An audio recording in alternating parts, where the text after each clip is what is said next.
Magandang araw mga katis. Pagkikita ko tong marker, nakaukit sa malaking boulders na bato. Yan. Klaro-klaro. Ang ibig sabihin yan mga katis, marker yan.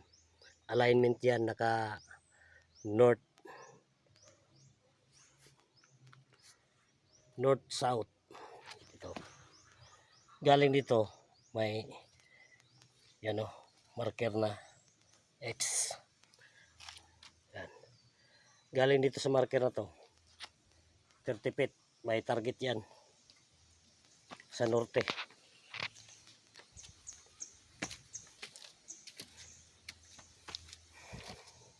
Malaking boulders na bato na pinutol dito, nakunan to mga katis. Yan, ginawang passageway yan.